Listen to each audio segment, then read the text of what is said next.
క్రీస్తునందు చేరివచ్చిన ప్రియులని మీ అందరికీ ప్రభునామమున శుభములు వందనాలు తెలియజేస్తున్నాను. ప్రియులరా, నేడు ప్రపంచవ్యాప్తంగా ఉపవాస దినాలు లేదా శ్రమల దినాలు లేదా లెంట్ డేస్ యావత్ ప్రపంచ క్రైస్తవ్యం పాటిస్తూ కొనసాగిస్తున్న కాలం ఇది. అయితే ఈ లెంట్ డేస్ వాక్యానుసారమైనవేనా? బైబిల్ చెప్పిందా లేక మనుషులు కల్పించారా? ఎందుకంటే ఏది మనం చేసినా అది ప్రయోజనకరమైనదిగా ఉండాలి. ఒక కానిస్టేబుల్ ఉద్యోగానికి అప్లై చేసుకోవాలనుకున్నవాడు అది తను ఆ ఉద్యోగం తెచ్చుకోవాలి అంటే కొంత ప్రయాసపడాలి, శారీరకంగా శ్రమ పడాలి, ప్రాక్టీస్ చేయాలి. రన్నింగ్ ఉంటుంది, లాంగ్ జంప్ ఉంటుంది, హై జంప్ ఉంటుంది, ఫిట్నెస్ టెస్ట్ ఉంటుంది, తర్వాత రిటర్న్ టెస్ట్ ఉంటుంది. వీటన్నింటికి సిద్ధపడాలి, దానికి తగిన శ్రమ చేయాలి, దానికి ఏది ప్రయోజనమో అదే చేయాలి. అలా కాకుండా వ్యర్థమైన వాటిని చేయడం మొదలుపెట్టాడు అనుకోండి, ప్రయోజనం లేనివి చేయటం మొదలుపెట్టాడు అనుకోండి. ఏంటి ప్రయోజనం లేనివి? యజ్ఞాలు యాగాలు చేయడం, ఉపవాసాలు చేయడం, ఉపవాస ప్రార్థనలు చేయటం. ఒక ఉద్యోగాన్ని సంపాదించుకోవాలనుకున్నవాడు దానికి అవసరమైనది ఏదో చేయాలి తప్ప అనవసరమైనవి చేయటం ద్వారా తను నష్టపోతాడు, ఉద్యోగం రాదు. ఏది అవసరమో అది చేయాలి. దేవుని దగ్గరికి వెళ్ళాలి మనం అనుకుంటున్నాం, పరలోకం వెళ్ళాలి, ఇది క్రైస్తవులుగా మన లక్ష్యం. ఈ భూమి మీద అవసరాల కోసం నమ్ముకునే క్రైస్తవులు ఉన్నారు, వాళ్ళకి ఏది అర్థం కాదు, పక్కన పెట్టేద్దాం. కానీ పరలోకం వెళ్ళిపోవాలి అని పరలోకం కోసం మాత్రమే ఆలోచించే క్రైస్తవులు, దాని కొరకు మనం ఏం చేస్తే బాగుంటుంది, ఏం చేస్తే మనం పరలోకం వెళతాం. 99% బైబిల్కు విలువ ఇవ్వడం మానేశారు. బైబిల్లో ఉన్నది దేవుని మాట అన్న విషయాన్ని మర్చిపోయారు. బైబిల్లో చెప్పబడిన మాట అంటే అది శిలాశాసనం, దేవుని శాసనం, ఆయన ఆజ్ఞ అని అంగీకరించటం మర్చిపోయారు. మర్చిపోయి ఎవరేది చెప్పినా అది దేవుని కొరకే కదా అని అనుకోవడం ప్రారంభించారు. ఎవరేది చేసినా అది దేవుని నిమిత్తమే కదా అని అనుకోవడం ప్రారంభించారు. ఒక ఐఏఎస్ కావాలనుకున్నవాడు 18 గంటలు కష్టపడాలి. అవసరమైన సబ్జెక్ట్స్ హిస్టరీ చదవాలి, జీకే చదవాలి, ఏమండి సివిక్స్ చదవాలి, రాజకీయాల గురించి చదవాలి, పాలిటిక్స్ చదవాలి. ఇవి వదిలేసి కదా సమయం వృధా చేసుకో, ఎవరికి నువ్వు అనుకున్న ఐఏఎస్ లేదా ఐపీఎస్ దాన్ని పోగొట్టుకోవడం. ఇది మీకు అర్థమైతే పరలోకం వెళ్ళాలనుకున్న క్రైస్తవుడు దానికి బాట, దానికి మ్యాప్, దానికి నావిగేషన్ చూపించేది బైబిల్ మాత్రమే. దాని లొకేషన్, ఆ శాటిలైట్ లొకేషన్ అంటాం కదా, ఫోన్లో చూసుకుంటాం. బైబిల్ కూడా అలాంటిదే. నువ్వు ఎలా వెళితే, ఏ మార్గంలో వెళితే, ఏం చేస్తే, ఎలా ప్రవర్తిస్తే, ఎలా మాట్లాడితే, ఏ పద్ధతులలో వెళితే పరలోకం వెళతావో బైబిల్ చెప్తుంది. కానీ బాధాకరం ఏంటంటే మనల్ని మోసం చేసేవాడు ఒకడు ఉన్నాడండి. వాడి పేరు అపవాది, సాతాను. వాడు అవిశ్వాసులైన వారి మనోనేత్రాలకు గుడ్డితనం కలుగజేశాడు. ఎవరు దేవుని మాటను నమ్మరో, అదంత ముఖ్యం కాదనుకుంటారో వాళ్ళందరి మనస్సులను వాడు పట్టేశాడు, కమ్మేశాడు. దాని వలన బైబిల్ను పక్కన పెట్టేస్తున్నారండి. బైబిల్ అర్థం కావట్లేదండి, బైబిల్ ప్రాముఖ్యత తెలియటం లేదండి. వాడు అలా మనల్ని మోసం చేయడానికి బైబిల్కు సమానంగా కొన్ని పద్ధతులను లోకంలోనికి తీసుకొచ్చాడు. నువ్వు దేవుడి కోసమే చేస్తున్నావు, దేవుడి గురించి నువ్వు ప్రార్థించొద్దు, నువ్వు దేవుని దగ్గరికి రావద్దు, నువ్వు చర్చికి రావద్దు, నువ్వు బైబిల్ చదవద్దు అని సాతాను అనదు. మనం తెలుసుకోవాల్సిన సీక్రెట్ ఏంటంటే, నువ్వు చర్చికి వెళ్ళొద్దని సాతాను అనదు, వెళ్ళు పర్లేదు. నువ్వు ప్రార్థించొద్దు అనదు సాతాను, ప్రార్థించు. నువ్వు బైబిల్ చదవద్దు అనదు అది. నువ్వు దేవుని సంఘానికి రా, కార్యక్రమాలు చేయి, పాట పాడు. కానీ చేస్తే చేసేవు కానీ వాక్యానుసారం చేయకు. కొన్ని పద్ధతులు ఉన్నాయి, నేను నేర్పిస్తాను, అవి నేర్చుకొని చెయ్యి. ఎందుకంటే వెళ్ళవలసిన రూట్లో వెళ్ళకపోతే మార్గం చేరుకోం. ఏదో ఒకటి ప్రయాణమే కదా అని చెప్పి హైదరాబాద్ వెళ్ళవలసింది ఢిల్లీ వెళ్ళాడు అనుకోండి, ఏదైనా ప్రయాణమే కదా అని ముంబై వెళ్ళవలసినప్పుడు కలకత్తా వెళ్ళాడు అనుకోండి, అది ఈ దిక్కు ఉంటుంది, అది అది ఆ దిక్కు ఉంటుంది, ఇది ఈ దిక్కు ఉంటుంది. మనం అనుకున్న ప్రతిదీ రైట్ అవ్వదు కదా. సాతాను యొక్క టెక్నిక్ ఏంటంటే అక్కడే మనల్ని పడగొట్టాడు. బైబిల్ అందరి చేతుల్లో పెట్టాడు, కానీ ఆ బైబిల్లో ఉన్న ప్రకారం మీరు ప్రవర్తించకూడదని ఒక పద్ధతిని ప్రవేశపెట్టాడు. అది యేసుక్రీస్తు చెబుతున్నాడు. ఒకసారి మీరే చూడండి, మార్కు సువార్త 7వ అధ్యాయము. మార్కు సువార్త 7వ అధ్యాయము 7వ వచనం నుంచి. వారు మనుష్యులు మానవులు కల్పించిన పద్ధతులు దేవోపదేశములని బోధించుచు నన్ను వ్యర్థంగా ఆరాధించుచున్నారు. మనుషులు కల్పించిన పద్ధతులలో నువ్వు ఎంత ఆరాధించినా అది ఏమైపోతుంది? వ్యర్థమైపోతుంది. వ్యర్థమైపోతుంది. ఎవడో చెప్పాడని చెప్పి డబ్బులు వాడికి కట్టడం మొదలుపెట్టావనుకో, బ్యాంకులో వదిలేసి బ్యాంకులో పెట్టుకుంటే నీ అకౌంట్లో ఉంటుంది. ఎవడికో కట్టడం ప్రారంభిస్తే మోసం చేస్తాడు వాడు. ఒక పద్ధతి. దేవుడు కూడా, యేసుక్రీస్తు కూడా తనను విశ్వసించామని చెప్పుకుంటున్న వారు, భక్తిలో ఉన్నామని చెప్పుకుంటున్న వారిని ఉద్దేశించి నిజంగా ఒక బాంబు లాంటి మాట పేర్చాడు. ఏదో తెలుసా? వారు మానవులు కల్పించిన పద్ధతులు దేవోపదేశములని బోధించుచు, వాళ్ళు ఏమంటారంటే ఇది దేవుని ఉపదేశమే, ఇది దేవుడు చెప్పిందే, ఇది దేవుడు చెప్పిందే, దైవోపదేశమే అని బోధించుచు నన్ను వ్యర్థంగా ఆరాధిస్తున్నారు. అంటే మనుషులు కల్పించిన పద్ధతులలో మనం ఏం చేసినా అది వేస్ట్ అవుతుంది. అది వేస్ట్ అవుతుంది. మరి ఎలా ఆరాధించాలి? ఆత్మతోనూ సత్యముతోనూ ఆరాధించండి. ఆత్మనగా వాక్యము, సత్యమనగా వాక్యం. నా మాటలు ఆత్మయు జీవమునై ఉన్నవి. ఆత్మతో ఆరాధించాలి, సత్యంతో ఆరాధించాలి. సత్యమనగా వాక్యం. వాక్యములో లేనిది మనుషుల పద్ధతులు. మనుషుల పద్ధతులలో ఆరాధిస్తే వ్యర్థం, వాక్యానుసారం ఆరాధిస్తే ప్రయోజనం. ఏవి మనుషుల పద్ధతులు? ఈరోజు మనం మాట్లాడుకుంటున్న లెంట్ డేస్, దాని అర్థం పశ్చాత్తాప దినాలంట, దాని అర్థం శ్రమల దినాలట, దాని అర్థం ఉపవాస దినాలట. లెంట్ అనే పదానికి ఎవరికి ఇష్టమైనటువంటి అర్థం వాళ్ళు ఇచ్చుకుంటున్నారు. ఓకే, అసలు ఇవి ఎవరు ప్రారంభించారు? ఎక్కడ ప్రారంభించారు? అసలు ఎందుకు వాళ్ళకు ప్రారంభించాలనిపించింది అని కాస్తంత హిస్టరీలోనికి వెళ్ళగలిగితే కొన్ని మీరు నోట్ చేసుకోవాల్సిన సంగతులు కూడా ఉన్నాయి. నోట్ చేసుకోండి వాటిని. ఏమండి, మొట్టమొదటిగా ఈ 40 దినాల ఉపవాసం అని మొదలుపెట్టింది ఎక్కడ అంటే ఈజిప్ట్ దేశంలో అలెగ్జాండ్రియాలో మొదలుపెట్టారు. ఈజిప్ట్ దేశానికి కైరో ఒక రాజధాని, అలెగ్జాండ్రియా రెండో రాజధాని.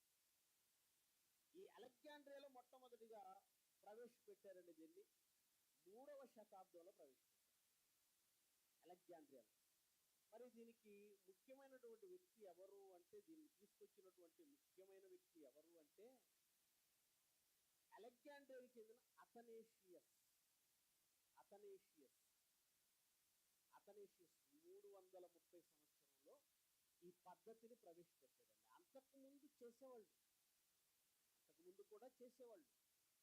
1 దినము, 2 దినాలు, 3 దినాలు, 6 దినాలు ఉపవాసం చేసేవాళ్ళు. క్రైస్తవ సంఘాలు చేసేవి.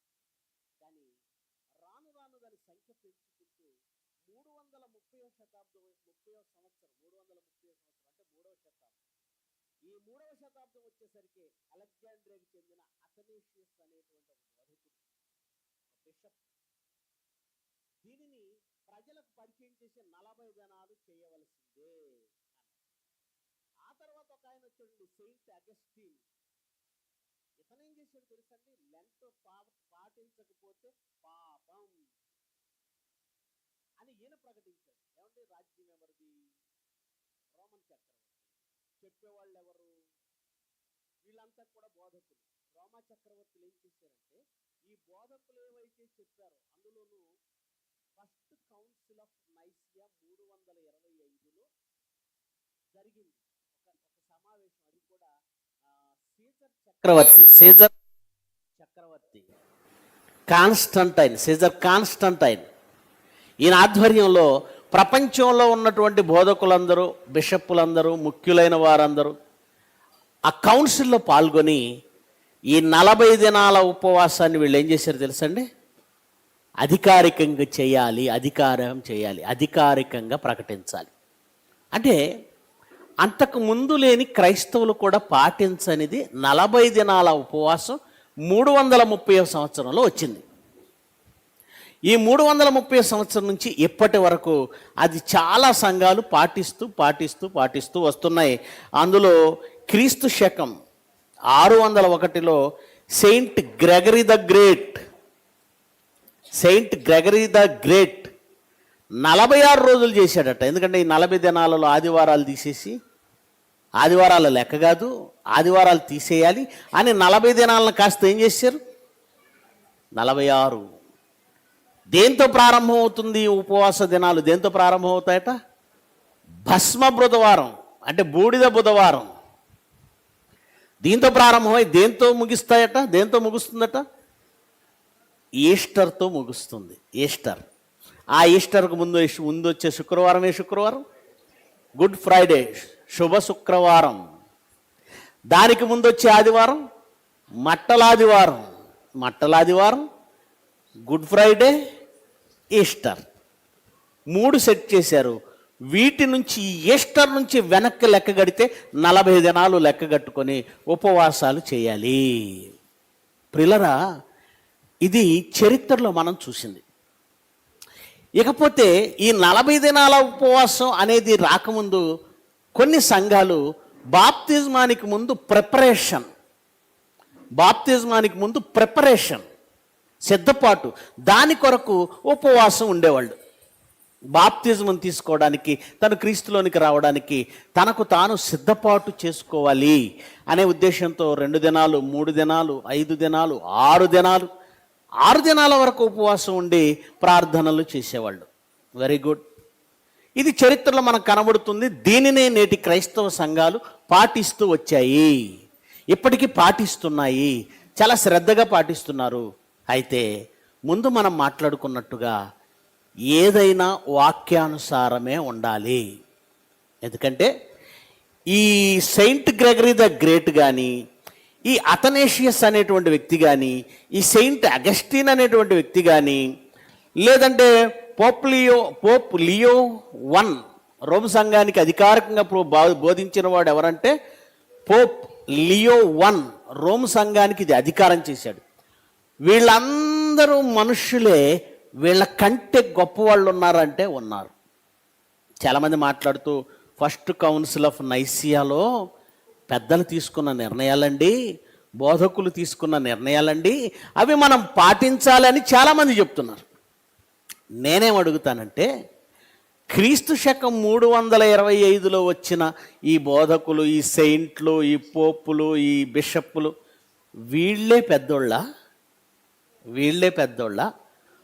మొదటి శతాబ్దంలో ఉన్న వాళ్ళు వీళ్ళకంటే పెద్దవాళ్ళ? ఎవరు పెద్దవాళ్ళు? మొదటి శతాబ్దంలో పుట్టిన వాళ్ళు పెద్దవాళ్ళ? 3వ శతాబ్దంలో పుట్టిన వాళ్ళు పెద్దవాళ్ళ? ఇంకా చెప్పాలంటే మొదటి శతాబ్దంలో ఉన్నవాళ్ళు ఎవరితో ఉన్నవాళ్ళు?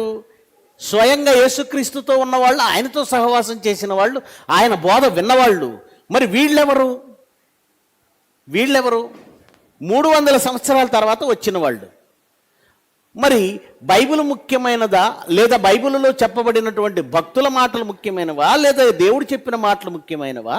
325 సంవత్సరాల తర్వాత మనుషులు నియమించినవి ముఖ్యమైనవా? ఏది ముఖ్యమైనది? ఇలా అడిగామనుకోండి, ఏమండి మేము తప్పేం చేయట్లేదండి, మేము బైబిల్లో ఉన్నవే చేస్తామండి, బైబిల్ ప్రకారమే చేస్తున్నామండి అని బైబిల్లో కొన్ని సందర్భాలు చూపించడానికి వాళ్ళు కూడా ప్రయత్నం చేస్తున్నారు. ఏంటి 40 దినాల ఉపవాసం అంటే వాళ్ళు అంటారు, మోషే ధర్మశాస్త్రాన్ని తీసుకురావడానికి 40 దినాలు అన్నపానాలు మానేశాడు. 40 దినాలు అన్నపానాలు మానేశాడు. అలాగే యేసుక్రీస్తు కూడా బాప్తిజం తీసుకున్న తర్వాత అరణ్యమునకు కొనిపోబడి 40 దినాలు ఉపవాసం ఉన్నాడు. ఈ 40 దినాల అపోస్తులతో పాటు ఎవరు చేయాలి? మిగిలిన సంఘం చేయాలి, క్రైస్తవులు చేయాలి. ఒకనాడు మోషే చేశాడు. ధర్మశాస్త్రం తీసుకురావడానికి సేనాయి పర్వతం మీదకు వెళ్ళి 40 దినాలు అన్నపానాలు మానేసి రాత్రింబవళ్ళు ధర్మశాస్త్రాన్ని తీసుకొచ్చాడు. 40 దినాలు అన్నపానాలు మానిన ఈ మోషే ఆ తర్వాత ఇదిగో ఇది నేను చేసింది మీరు చేయాలని ఇశ్రాయేలీలకు ఎక్కడైనా చెప్పాడా అండి? చెప్పలేదు. ఇశ్రాయేలీలు మోషే చేసినట్లుగా చేయలేదు. అపోస్తలులు, యేసుక్రీస్తు శిష్యులు, వారిలో ఎవరు కూడా యేసుక్రీస్తు చేసింది చేయలేదు. మరి మీరు ఎందుకు చేస్తున్నారు అని అడిగితే మోషే చేశాడు. రైట్, మోషే చేశాడు కనుక మనం చేస్తే తప్పేంటండి? యేసుక్రీస్తు చేశాడు కనుక మనం చేస్తే తప్పేంటండి? ఎందుకంటే ఒకనాడు పండుగలు చేశారు కదా. ఎందుకు చేశారంటే ఫలానా సందర్భం జ్ఞాపకం ఉండడానికి. ఉదాహరణకు ఇశ్రాయేలీలు వాళ్ళు చెబుతున్నది మీకు చెప్తున్నాను. ఇశ్రాయేలీలు కనాను దేశం నుంచి బయలుదేరేటప్పుడు వాళ్ళు చాలా కష్టంతో బయలుదేరారు, శ్రమతో బయలుదేరారు. పులియని రొట్టెలను కాల్చుకోమన్నాడు ఆ రోజు. ఏ రొట్టెలు కాల్చుకోమన్నాడు? పులియని రొట్టెలు. ఆ తర్వాత చేదు కూరలు అన్నాడు. పస్కా పండగ గురించి మీరు ఆల్రెడీ విన్నారని నేను అనుకుంటున్నాను. మీకు చాలాసార్లు చెప్పాను నేను. పస్కా పండగ ఎలా చేస్తారు అంటే పులియని రొట్టె పులిస్తే బాగుంటుందా, పులిగిపోతే బాగుంటుందా? ఇది మనకు అర్థం కాదు. కానీ దోశల పిండి అప్పటికప్పుడు కలిపి వేస్తారా? దోశల పిండి ముందు రోజు నానబెడతారా? ముందు రోజు నానబెడితేనే అది పులిస్తేనే దోశ చాలా చక్కగా వస్తుంది, దాని టేస్ట్ కూడా చాలా బాగుంటుంది. అలా కాకుండా అప్పటికప్పుడు పిండి కలిపి పోయండి, బియ్యం తిన్నట్టే ఉంటుంది అది. ఇప్పుడు పులిసిన పిండితో రొట్టె చేసుకోవడం బాగుంటుందా, పులియని పిండితో రొట్టె చేసుకోవడం బాగుంటుందా? కష్టం కదండి. ఎందుకు అలా చేయించాడు? తర్వాత ఏ కూరలట? ఏమండి? చేదు కూరలతో దాన్ని నీవు తినాలి. నిర్గమకాండంలో అనుకుంటాండి అది 12వ అధ్యాయము. పోనీ ఒకసారి చదువుదాం. మీలో చాలామందికి సందర్భం తెలియకపోవచ్చేమో.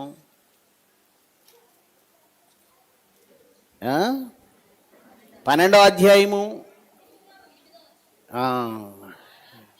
8వ వచనం. ఆ రాత్రి వారు అగ్ని చేత కాల్చబడిన మాంసమును, పొంగని రొట్టెలను తినవలెను, చేదు కూరలతో దానిని తినవలెను, దాని తలను, దాని కాళ్లను, దాని ఆంత్రములను అగ్నితో కాల్చి దాన్ని తినవలెను. దానిలో ఉడికినదైనను ఉడకనిదైనను నీళ్లతో వండబడినదైనను తిననేకూడదు. ఉదయకాలం వరకు దానిలో ఏది మిగిలింపకూడదు. ఉదయకాలం దానిలో మిగిలినది అగ్నితో కాల్చివేయవలను. ఏం తినమంటున్నాడు అంటే చేదు కూరలతో తినమంటున్నాడు, పొంగనివి తినమంటున్నాడు, అది కూడా కాల్చిన మాంసంతో తినమంటున్నాడు. పైగా మీ చెప్పులు తొడుక్కొని ఎలా చేయమన్నాడండి? మీరు దాన్ని తినవలసిన విధమేదనగా. ఎన్నో వచనం? 11వ వచనం. మీ నడుం కట్టుకోండి. ఏమండి, బాగా వినాలి. ఎందుకంటే ఒకనాడు ఇశ్రాయేలీలకు పండగిచ్చి ఆ తర్వాత తరాలను కూడా ఆచరించమన్నాడు. ఇది వాళ్ళు బేస్ చేసుకొని ఇశ్రాయేలీలు ఒకనాడు పెట్టిన పండుగలు ఆ తర్వాత తరాలు కూడా చేశారు కదా. ఇప్పుడు మోషే చేసినట్టు, యేసుక్రీస్తు చేసినట్లు మనం ఉపవాసం చేస్తే తప్పేంటని వాళ్ళు అడుగుతున్నారు కనుక వాళ్ళు ఎలా చేశారో వీళ్ళు ఎలా చేస్తున్నారో తేడా మనం చెప్పాలా వద్దా? వాళ్ళు ఎలా చేశారు, వీళ్ళు ఎలా చేస్తున్నారు. వాళ్ళు ఎలా చేశారు? దేవుడు ఏం చెప్పాడంటే మీరు దాన్ని తినవలసిన విధమేదనగా మీ నడుం కట్టుకోండి. ఎవడైనా భోజనం చేసేటప్పుడు నడుం బెల్ట్ లూజ్ చేస్తాడా, గట్టిగా కట్టుకుంటాడా? ఏమండి, వెళ్ళి టోటల్గా డ్రెస్ తీసేసి చక్కగా లుంగి కట్టుకొని ఆ లుంగి కూడా లూజ్గా ఉంచుకొని కడుపు పట్టేటట్టు తినేస్తాం. తినేటప్పుడు ఎవడైనా నడుం కట్టుకుంటాడు కానీ నడుం లూజ్ చేసుకుంటాడని కట్టుకోరు కదా. కానీ దేవుడు విచిత్రంగా ఏమన్నాడంటే మీ నడుము కట్టుకొని మీ చెప్పులు తొడుక్కొని. భోజనం చేసేటప్పుడు చెప్పులు తొడుక్కోవడం ఏంటండి? కర్ర చేత పట్టుకోవడం. మీ ఇంట్లో ఇలాంటి అలవాట్లు ఉన్నాయి ఎక్కడన్నా? నడుం కట్టుకోవాలట, చెప్పులు తొడుక్కోవాలట, కర్ర చేత పట్టుకోవాలట. ఏంటి, చేదు కూరలు తినటం స్పీడ్గా తినాలా? నోటికి టేస్ట్గా ఉన్నదైతే స్పీడ్గా లాగిస్తాం, ఎందుకంటే అది తొందరగా లాగిస్తే ఇంకొంచెం వేస్తుంది అమ్మ. ఉన్నదాంతో గంట తింటే ఈ ఉన్నదాంతో తినాలి. టేస్ట్ ఉంటే మనం ఎక్కువ తింటాం, స్పీడ్గా తింటాం. టేస్ట్ లేకపోతే ముద్దెళ్ళదు, ముద్ద దిగదు, చెయ్యి లోపలికి వెళ్ళదు. అలాంటి దాన్ని చేదు కూరలు పెట్టి అంటాడు త్వరపడి తినన్నాడు. ఇది ఎక్కడ పండగ అయ్యా బాబు, ఇది పండగట. క్రిస్మస్ పండగలా చేయమంటే అప్పుడు ఉంటుంది ఒక్కొక్కళ్ళకి సోక్కు. ఎవడు చేయడు క్రిస్మస్. దేవుడు క్రిస్మస్ పండుగ ఎలా చేయమంటే బిర్యానీలు వండుకోవడం, చికెన్లు వండుకోవడం, ఏమంటారు తినుబండారాలు వండుకోవడం, హ్యాపీగా ఇలా ఉంది కనుక క్రిస్మస్ క్రిస్మస్ క్రిస్మస్. ఈ పస్కా చేయమన్నట్టుగా పులియని రొట్టెలతో చేదు కూరలు తింటూ, అది కూడా నీ నడుం కట్టుకొని చెప్పులు తొడుక్కొని కర్ర పట్టుకొని త్వరపడుచు తిను. చెప్పులు తొడుక్కొని నడుం కట్టుకొని కర్ర పట్టుకున్నవాడు ప్రయాణానికి సిద్ధమైన వాడు. ప్రయాణానికి సిద్ధమైన వాడు నడుం కట్టుకుంటాడు, ప్రయాణానికి సిద్ధమైన వాడు కర్ర పట్టుకుంటాడు, ప్రయాణానికి సిద్ధమైన వాడు చెప్పులు తొడుక్కుంటాడు. వీళ్ళని అలా రెడీ అయిపోయి తినమంటున్నాడు. తర్వాత అదే అధ్యాయంలో 25వ వచనం చూడండి. యెహోవా తాను సెలవిచ్చినట్లు మీకిచ్చుచున్న దేశమందు మీరు ప్రవేశించిన తరువాత ఆ రోజు వాళ్ళు చేయమన్నాడు, దానిని కంటిన్యూగా ఆచరించమంటున్నాడు. తర్వాత తరాలు కూడా ఆచరించాలి. ఆ రోజు పాస్ అవే అంటారు. అంటే ఇశ్రాయేలీలు ఐగుప్తు దేశాన్ని దాటిపోయే ఆ దినాన వాళ్ళు ఆహారం ఎలా తినాలో దాన్ని చెప్పి, ఈ ఆచారం మీరు తర్వాత తరాల్లో కూడా ఆచరించండి. నేను పంపే దేశం ఉంది కదా కనాను దేశం, అక్కడికి వెళ్ళిన తర్వాత కూడా దీన్ని మానకుండా చెయ్యండి అన్నాడు. మరియు మీ కుమారులు ఇదెక్కడ పండగ డాడీ, ఇదెక్కడ పండగ మమ్మీ అని మీ తర్వాత మీ పిల్లలు అడుగుతారు. ఇదేం పండగ, పచ్చి కూరలు ఆకుకూరలు తినడం ఏంటి, ఈ చేదు కూరలు తినడం ఏంటి, ఈ పులియని రొట్టెలు తినడం ఏంటి, ఈ చెప్పులు తొడుక్కోవడం ఏంటి, నడుం కట్టుకోవడం ఏంటి, కర్ర పట్టుకోవడం ఏంటి, మీరు చేయుచున్న ఈ ఆచారం ఏమిటని మిమ్మును మీ పిల్లలు మీ కుమారులు అడుగునప్పుడు మీరు ఇది యెహోవాకు పస్కా బలి, ఆయన ఐగుప్తులో నుండి ఇశ్రాయేలీల ఇండ్లను ఐగుప్తులోనున్న ఇశ్రాయేలీల ఇండ్లను విడిచిపెట్టెను అని చెప్పవలెను. ఒకనాడు సంహారం జరిగింది. ఇశ్రాయేలీల దేశంలో తప్పించి ఐగుప్తు దేశమంతా తొలి సంతానం హతమైంది. దానికి గుర్తుగా మీరు త్వరగా వెళ్ళిపోండి అన్నాడు కదా, దానికి గుర్తుగా ఇది చేస్తున్నాం. అంటే ఒక పండుగను చేయించాడు వాళ్ళతో, తర్వాత తరాలను కూడా చెయ్యమని చెప్పాడు. దానికి ఒక అర్థం ఉంది. ఏంటయ్యా ఎందుకు చేస్తున్నారయ్యా అంటే, ఒకనాడు మేము ఇలాగే హడావుడిగా బయలుదేరి వచ్చాం, బయలుదేరేటప్పుడు ఈ పచ్చి కూరలతోనే తిన్నాం, బయలుదేరేటప్పుడు ఇదిగో ఈ చేదు కూరలతో తిన్నాం, బయలుదేరేటప్పుడు పిండిని పులిసేంతవరకు ఉండే సమయం లేక పులియని రొట్టె తిన్నాం. అంటే ఒకనాడు దేవుడు ఎలాంటి పరిస్థితుల్లో వారిని రక్షించాడో, ఎలాంటి సిచ్యువేషన్ నుంచి వాళ్ళు వచ్చారో, ఎలాంటి సిచ్యువేషన్ ఫేస్ చేశారో అది ఎప్పటికీ మరిచిపోకూడదని దానిని ఒక ఆచారంగా పండుగగా దేవుడు పెట్టాడు. ఆ తర్వాత ఏం చేయాలి, ముందు వాళ్ళు ఎలా ఆచరించారో యాజ్ ఇట్ ఈజ్ ఆచరించాలా, మళ్ళీ మార్చుకోవాలా? మార్చడానికి వీల్లేదు. ఆయన ఎలా చెప్పాడో అలాగే చేయాలి, వాళ్ళు ఏం చేశారో అలాగే చేయాలి. ఇది మీరు మనసులో పెట్టుకుంటే, ఒకనాడు మోషే చేశాడు, యేసుక్రీస్తు చేశాడు కాబట్టి మేము చేస్తున్నాం అంటున్నారు. పస్కాను చేయించిన దేవుడు ఆ తర్వాత తరాలు కూడా చేయాలని చెప్పాడు. మోషే అన్నపానాలు పుచ్చుకొనక ఉపవాసం ఉంటే మీరు చెయ్యండి అని మోషే చెప్పలేదు, మీరు చేయండి అని యేసుక్రీస్తు సరి చెప్పలేదు. మీరు చెయ్యాలనుకున్నారు. ఎందుకు చేయాలి అంటే శ్రమలను జ్ఞాపకం చేసుకోవడానికి, భక్తుల శ్రమలను జ్ఞాపకం చేసుకోవడానికి, వాళ్ళలాగా మనం సిద్ధపడడానికి. అంతే కదండి వీళ్ళు చెప్పేది. వారిలాగా మనం భక్తి ప్రదర్శించడానికి, వారిలాగా మనం పశ్చాత్తాపడడానికి. రైట్, బాగుంది.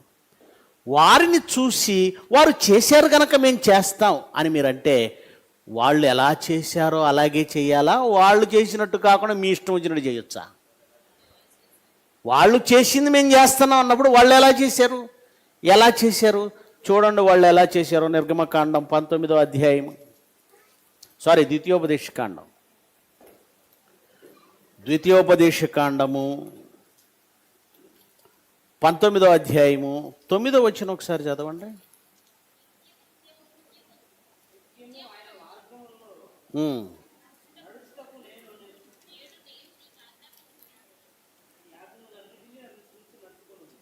అనుసరించి నడుచుకొనుము. ఏమండి? క్షమించండి. దేవుడు మోషేను కొండ మీదకి పిలిచినప్పుడు అండి 40 దినాల ఉపవాసం ఉన్నాడండి. ఎన్ని దినాలు? 40 దినముల ఉపవాసం, 40 దినాలు. ఎలా ఉన్నాడో దయచేసి ఆ వచనాన్ని మనం చదువుదాం.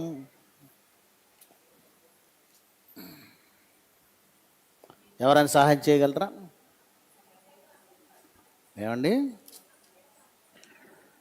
సారీ,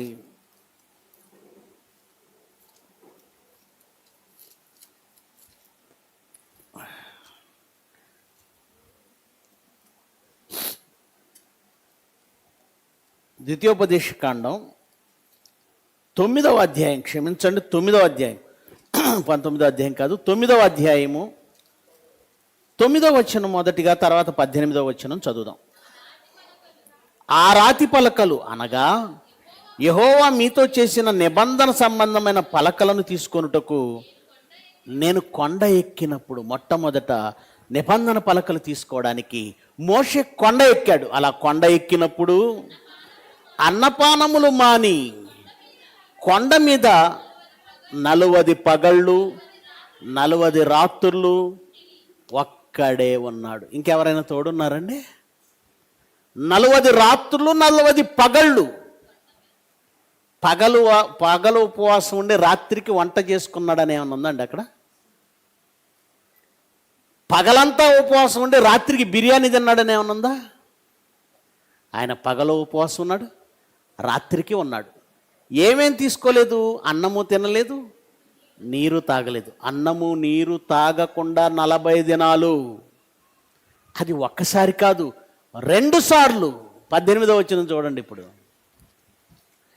18వ వచనం, మీరు యెహోవా దృష్టికి చెడు నడత నడిచారు. ఏం చెడు నడత నడిచారో మీ అందరికీ తెలుసు. మొట్టమొదటిసారి ఆ కొండ మీదకి వెళ్ళి ఆ పలకలు తీసుకురావడానికి వెళ్ళినప్పుడు వీళ్ళు కింద ఉండి ఏం చేశారంటే బంగారు దూడను చేసుకున్నారు, దాని ముందు నాట్యం ఆడుతున్నారు, ఏమంటే సంబరాలు చేసుకుంటున్నారు, పండగ చేస్తున్నారు, దానికి ఊరేగిస్తున్నారు దాన్ని. ఎప్పుడైతే ఇది చూశాడో, మోషే నువ్వు నడిపించి ఆ ప్రజలు చెడిపోయారు, వెళ్ళు మోషే వెళ్ళు అనగానే కిందకి వెళ్ళాడు. కిందకి వెళ్ళేసరికి ఏముందండి, ఆ దృశ్యాన్ని చూసి గుండె పగిలిపోయింది. ఎవరికి? మోషేకి. ఆ దూడేంటి, ఈ ఊరేగింపు ఏంటి, వీళ్ళు మొక్కడం ఏంటి, ఆ ఆరాధన ఏంటి? అంతే. చేతిలో ఉన్న రాతి పలకలు విసిరి బొమ్మకేసి కొడితే బొమ్మ ముక్కలైంది. రాతి పలకలు కూడా ఏమయ్యాయి? మొక్కలైపోయాయి. ఇంతకీ ఏమిచ్చాడు దాని మీద? ధర్మశాస్త్రం, 10 ఆజ్ఞలు. ఎప్పుడైతే ఇది జరిగిందో మళ్ళీ సెకండ్ టైం వెళ్ళాడు. దేవా, తప్పు జరిగింది, పొరపాటు జరిగింది, వాళ్ళు చేసిన పాపాన్ని నేను కూడా ఈ రాతి పలకలు పగలగొట్టేశాను, నాకు మళ్ళీ కావాలి అని అడగడానికి సెకండ్ టైం వెళ్ళిన వాడు మళ్ళీ 40 దినాలు 40 పగళ్ళు 40 రాత్రులు ఉన్నాడు. చూడండి తర్వాత, మీరు యెహోవా దృష్టికి ఆ చెడు నడత నడిచి చేసిన సమస్త పాపముల వలన ఆయనకు కోపం పుట్టింపగా చూచి మున్నుపట్టి వలే, అంటే అంతకుముందు ఒకసారి చేశాను, అంతకుముందు చేశాను. ఎలా చేశాను? అన్నము పుచ్చుకోలేదు, నీరు పుచ్చుకోలేదు, అన్నపానాలు పుచ్చుకోలేదు. అది పగలు తినలేదు, రాత్రి తినలేదు. అన్నపానాలు లేకుండా రాత్రి బవళ్ళు నేను ఎలా ఉపవాసం ఉన్నానో 40 దినాలు, తిరిగి మరలా 40 దినాలు నేను ఉపవాసం ఉన్నాను. రెండోసారి ధర్మశాస్త్రం రాతి పలకలు రావడానికి సెకండ్ టైం కూడా మోషే ఏం చేశాడు? ఉపవాసం ఉన్నాడు. అంటే ఎన్నిసార్లు చేశాడండి మహానుభావుడు?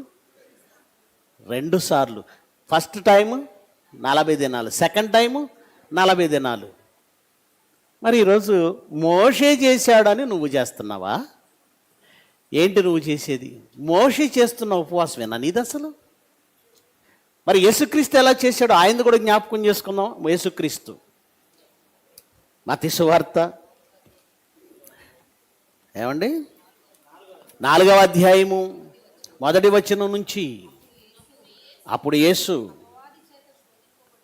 అపవాది చేత శోధించబడుటకు ఆత్మ వలన అరణ్యానికి కొనిపోబడ్డాడు. 40 దినాలు 40 రాత్రులు. మోషే ఎలాగైతే 40 దినాలు 40 రాత్రులు పగలు రాత్రి ఎలాగైతే ఉపవాసం ఉన్నాడు, ఏం తినలేదండి, పచ్చి మంచినీళ్ళు తాగలేదండి, వారికి ఇంత రొట్టె పెట్టేవాళ్ళు లేరండి. ఏమండి 40 దినాలు కఠినమైన ఉపవాసం, 40 రాత్రులు కఠినమైన ఉపవాసం.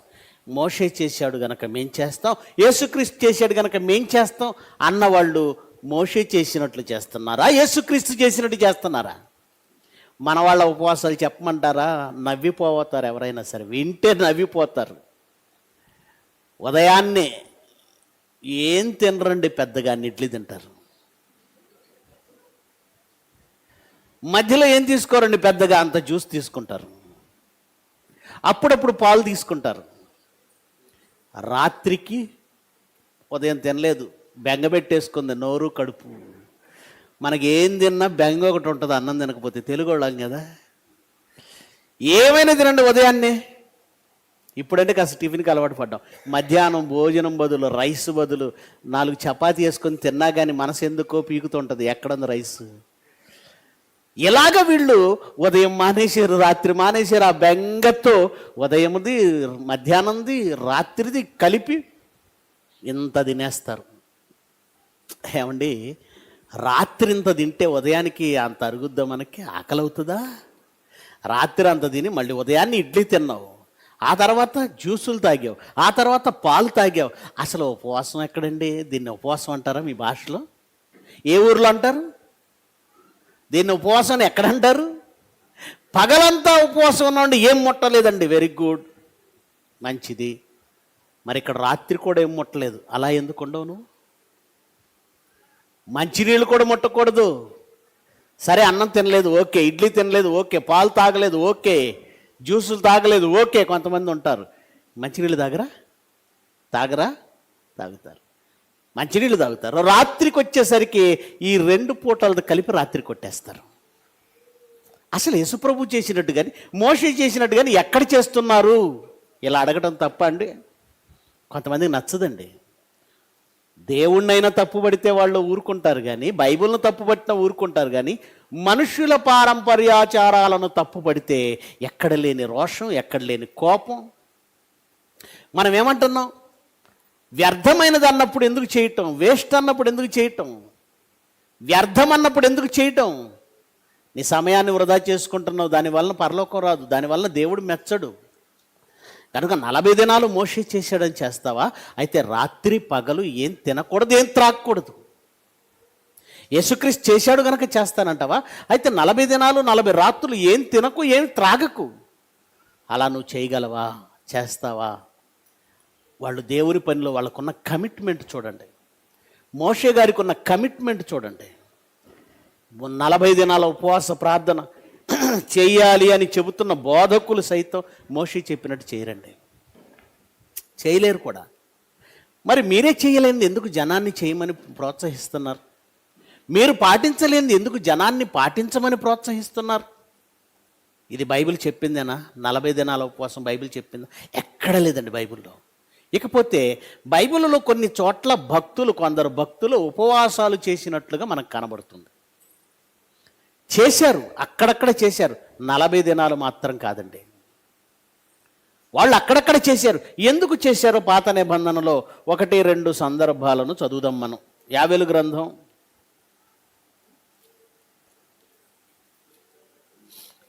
1వ అధ్యాయము 14వ వచనం చదవండి. యావేలు గ్రంథం 1వ అధ్యాయం 14వ వచనం. ఉపవాస దినం ప్రతిష్ఠించండి. దినమా? ఏమండి, ఇశ్రాయేలీలు దేవునిని బతిమలాడుకోవడానికి, ఏమండి దేవునిని సంతోషపరచడానికి, దేవుని ఎదుట పశ్చాత్తాపడడానికి వాళ్ళు కొన్ని దినాలు ఉపవాస దినాలు, 1 దినము 2 దినాలు, వాళ్ళ ఇష్టం 3 దినాలు ఇక్కడ ఉపవాస దినం ప్రకటించే వాళ్ళ భక్తుడు చెప్తున్నాడు, ఉపవాస దినము ప్రతిష్ఠించుడి, వ్రత దినం ఏర్పరచుడి, యెహోవాను బ్రతిమాలు కొనుటకై పెద్దలను దేశంలోని జనులందరినూ మీ దేవుడైన యెహోవా మందిరంలో సమకూర్చండి. ఎందుకంటే రాబోతున్న భయంకరమైన దినం గురించి చెప్పాడండి. ఒక భయంకరమైన దినం రాబోతుంది. ఏంటా దినం? మీ దేవుడైన యెహోవా మందిరంలో సమకూర్చుడది. ఆహా, యెహోవా దినము వచ్చినది, భయంకరమైన దినము. అది ప్రళయము వలె సర్వశక్తిని యొద్ద నుండి వచ్చును. మనము చూస్తుండగానే మన దేవుని మందిరంలో ఇక సంతోషం, ఉత్సవము నిలిచిపోయాను, మన ఆహారము నాశనమైపోయాను. వాళ్ళకి సంభవించిన నాశనం గురించి, వాళ్ళు చేసిన పాపాలను బట్టి ఇశ్రాయేలీయులను అష్షూరు రాజు చెరలోకి తీసుకెళ్ళిపోయాడు, యూదులను బబులోను రాజు చెరలోనికి తీసుకెళ్ళిపోయాడు. వాళ్ళకు రాబోయే, ఇంకా జరగబోయే విపత్కరమైనటువంటి పరిస్థితులు, నాశనం, జరిగిన నాశనం, వీటన్నిటిని బట్టి ఉపవాస దినం చాటించి దేవుడి దగ్గరికి వచ్చి వాళ్ళు బ్రతిమలాడుకుంటున్నారు. అయ్యా, పశ్చాత్తాపడుతున్నాం, అయ్యా మమ్మల్ని కాపాడు, మమ్మల్ని రక్షించు, ఈ శిక్షణ మా మీద నుండి తీసివేయి అని దేవుణ్ణి బ్రతిమాలుకుంటున్నారు. ఇది 40 దినాల ఉపవాసం కాదే. వాళ్ళు దేవునిని బ్రతిమాలుకొనుటకే ఏర్పరచుకున్న ఉపవాసం ఇది. ఇంకా అదే 2వ అధ్యాయము 12వ వచనం చూడండి. ఇప్పుడైనా మీరు ఉపవాసం ఉండి కన్నీరు విడుచుచు దుఃఖించుచు మనఃపూర్వకంగా నా యొద్దకు తిరిగి రండి. దేవుడు అంటున్నాడు, ఇప్పటికైనా మారండి, మీరు ఇప్పటికైనా ఉపవాసం ఉండి కన్నీళ్లు విడవండి, మనస్ఫూర్తిగా హృదయపూర్వకంగా వేడుకోండి. అంటే ఒకనాడు భయంకరమైన కష్టాలలో, భయంకరమైన చెరలో, భయంకరమైన నాశనంలో ఉన్న ఇశ్రాయేలీల్ని దేవుడు చెబుతున్నాడు, పశ్చాత్తాపడండి.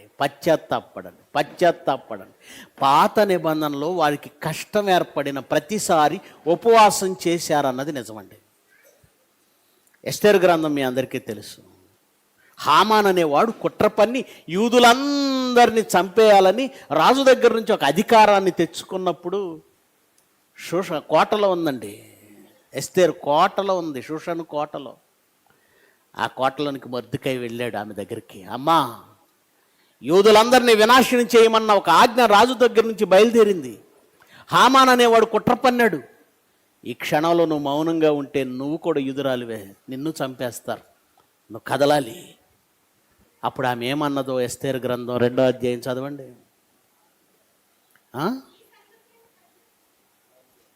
ఎస్తేరు గ్రంథం 4వ అధ్యాయము 16వ వచనం. ఎస్తేరు 4:16. నీవు పోయి, బాబాయ్, చిన్న తండ్రి, పినతండ్రి, బాబాయ్, నువ్వు వెళ్ళి శోషణనందు కనబడిన యూదులనందరినీ సమాజ మందిరానికి సమకూర్చు. నా నిమిత్తం ఉపవాసం ఉండి నేను వెళుతున్నాను, రాజు దగ్గరికి వెళుతున్నాను. ఆ రాజు సమావేశంలో ఉన్నాడు, ఆంతరంగిక సమావేశంలో ఉన్నాడు. ఆయన పర్మిషన్ లేకుండా ఎవరు వెళ్ళడానికి వీల్లేదు. ఎవరు వెళ్ళినా ప్రాణాలతో తిరిగి బయటికి రారు. ఇప్పుడు నా జనుల కోసం నేను వెళుతున్నాను, ఎందుకంటే యూదులను సంహరించడానికి స్టార్ట్ అయిపోతున్నాడు హామాను. ఇది ఆపాలంటే నేను రాజు దగ్గరికి వెళ్ళాలి. రాజేమో వేరే రాచకార్యంలో ఉన్నాడు, వేరే సమావేశంలో ఉన్నాడు, అనుమతి లేనిది లోపలికి రాకూడదు. కానీ నేను వెళ్ళాలి. నా కోసం, ఈ జనుల కోసం మీరు ఉపవాసం ఉండి దేవుణ్ణి అడగండి. నా నిమిత్తం ఉపవాసం ఉండి 3 దినములు. ఎన్ని దినాలు ఇది? 3 దినములు అన్నపానాలు, అన్నము పానములు పుచ్చుకొనక నేను, నా పనికత్తెలు కూడా ఉపవాసం ఉంటాం. ఈ ఉపవాసం దేనికో తెలుసా? ఇశ్రాయేలీలకి కలగబోయేటువంటి భయంకరమైన వినాశనం నుంచి తప్పించమని దేవుణ్ణి అడగడం. ఆ తర్వాత నినివే పట్టణస్థులు ఉపవాసం ఉన్నారు. ఎందుకు? 40 దినాలలో ఈ పట్టణం నాశనం కాబోతుందని యోనా వెళ్ళి ప్రకటించాడు. దానితో సింహాసనం మీద కూర్చున్న రాజు సైతం దిగి గోనెపట్ట కట్టుకొని బూడిద చల్లుకొని ఉపవాసం ఉన్నారు. ఏమండి, దీనిని బట్టి ఇదిగో నినివే పట్టణస్థులు బూడిద చల్లుకున్నారు గనక మనం కూడా దేంతో ప్రారంభిద్దాం? బూడిద బుధవారం, భస్మ బుధవారం. ఒక బూడిద తీసుకొని ఒక ఆయన ఇలా సిలువేసుకుంటున్నాడు. బుధవారం, బూడిద బుధవారం. మరి బూడిద బుధవారం ప్రారంభించావు, వాళ్ళు అసలు అన్నము కానీ పానం కానీ ముట్టలేదు. పైగా ఎవరెవరు ఉపవాసం ఉన్నారని రాయబడింది చూడండి యోనా గ్రంథం, 3వ అధ్యాయం, యోనా గ్రంథం 3వ అధ్యాయము 8వ వచనం.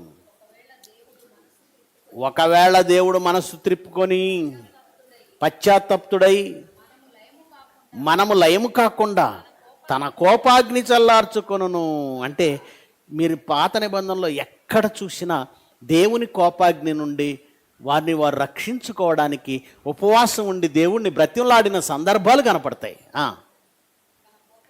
తన కోపాగ్నిని చల్లార్చుకొనును గనుక మనుష్యులు ఏది పుచ్చుకొనకూడదు. నీళ్లు లేవు, పాలు లేవు, ఏ జ్యూసులు లేవు, అన్నం లేదు, ఏమీ పుచ్చుకొనకుండా పశువులు కానీ ఎద్దులు కానీ గొర్రెలు కానీ మేత మేయకూడదు, నీళ్లు త్రాగకూడదు. మనుషులేనా, వాళ్ళ పశువులకు కూడా నీళ్లు లేవు. ఏమంటే వాళ్ళ గొర్రెలకు కానీ ఎడ్లకు కానీ వాళ్ళ ఏ పశువుకు కూడా నీరు లేదు, మేత లేదు, నీళ్లు లేవు. మేత లేదు, నీళ్లు లేవు. మరి నువ్వెందుకు చేస్తున్నావు 40 దినాల ఉపవాసం? ఎలా చేస్తున్నావు? ఒక పూట మానేస్తే రెండు పూటలు తినేయడమా? ఇది ఎక్కడ ఉపవాసం? పగలంతా మానేసి రాత్రికి తినడమా? ఎవరు చెప్పారు నీకు? దీనివల్ల దేవుడి దగ్గర నీకేంటి మెప్పు? ఏం మెప్పు కలుగుతుంది? గనుక ప్రియమైన దేవుని పిల్లలారా, ప్రశ్నిస్తున్నాం. లేనిది ఎందుకు ప్రజల మీద రుద్దుతున్నారని ప్రశ్నిస్తున్నాం. పైగా దీనికి ఉన్నటువంటి ఆలోచన ఏంటో తెలుసా? కొంతమంది మాలని ప్రారంభించారండి. ఏ మాలట అది? యేసుమాల. ఇందులోనే ఈ 40 దినాల ఉపవాస ప్రార్థనల్లోనే ఏమని మొదలుపెట్టారంటే యేసుమాల. ఇంకా నయం యేసు మాదిగా అనలేదు, యేసుమాల. ఏం చేస్తావయ్యా యేసుమాల అంటే? ఏం చేస్తావు? తెల్లటి వస్త్రాలు వేసుకుంటాడు, తెల్ల ప్యాంటు తెల్ల షర్టు, చెప్పులు తీసేస్తాడు, ఇంకా ఒక గళ్ళు బ్లూ కలర్ గళ్ళు కండువా వేసుకుంటాడు, ఇంకా మెడలో పూసల దండ ఒకటి, దానికి ఒక వేలాడే సిలువ ఒకటి. ఇంకా ఈ 40 దినాల పాటు మాంసం ముట్టడట భక్తుడు. ఈ 40 దినాల పాటు ఎవరిని ఏం అనడంట ఈ భక్తుడు. ఈ 40 దినాల పాటు మందు ముట్టడట ఈ భక్తుడు. ఈ 40 దినాల పాటు బూతులు మాట్లాడడంట ఈ భక్తుడు. ఈ 40 దినాల పాటు స్త్రీని సమీపించడట ఈ భక్తుడు. ఈ 40 దినాలు అబ్బో ఎంత భక్తిగా ఉంటాడు. 40 దినాల ఎండింగ్లో వీళ్ళు చేసేది ఏంటో తెలుసా? ఫినిషింగ్ టచ్ అంటారు కదా. ఇప్పుడు దాకా చేసిందని ఫినిషింగ్ టచ్. ఏంటా ఫినిషింగ్ టచ్?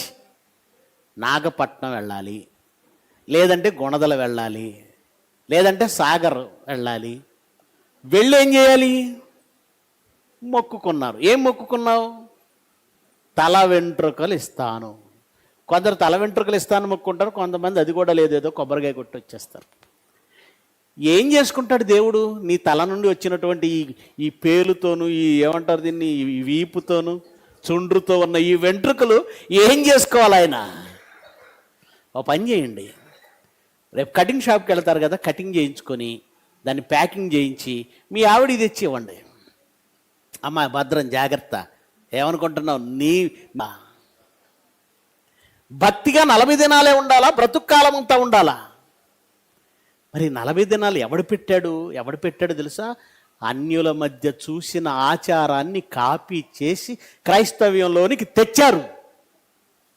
మనుషులు కల్పించిన, మానవులు కల్పించిన పద్ధతులు, దేవోపదేశములని బోధించుచు నన్ను వ్యర్థంగా ఆరాధించుచున్నారు, నన్ను వ్యర్థంగా.